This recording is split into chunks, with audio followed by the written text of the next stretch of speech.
পাঠানের শুটিংয়ের একটি ছবি। মুক্তির আগেই ব্যাপক সাড়া ফেলেছেন পাঠান। অনেকে বক্স অফিস বিশ্লেষক প্রমাণ করেছেন চলতি বছরে প্রথম ব্লকবাস্টার সিনেমা হতে যাচ্ছে এটি। এদিকে গতকাল শনিবার বুর্জ খলিফা প্রকাশিত হলো পাঠানের ট্রেলার।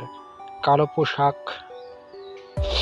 মানানসই জ্যাকেট, সেখানে দেখা যায় শাহরুখকে।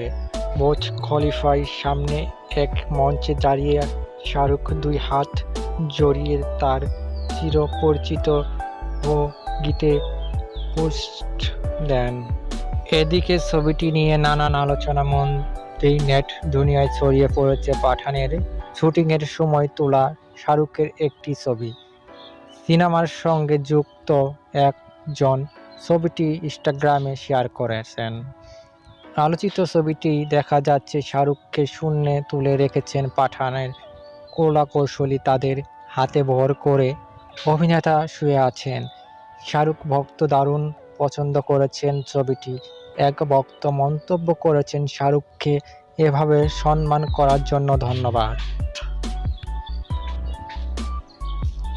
আরও জানা গেছে, শাহরুখের ফ্যান ক্লাব দেশ জুড়ে 50,000 মানুষের জন্য পাঠান ছবির প্রথম দিনেই প্রথম শো টিকিট অগ্রিম বুকিং করেছে। ফ্যান ক্লাবের উদ্দেশ্যে যশ প্রজাতিত জানিয়েছেন যে এসব আরেকে ইউনিভার্স 200-এর বেশি শহরে শাহরুখ ভক্তদের জন্য পাঠান ছবির শো আয়োজন করবে। মুক্তির প্রথম দিনে মুম্বাইতে পাঠানের 7-8টি শো আয়োজন করাছে। তারা দিল্লিতে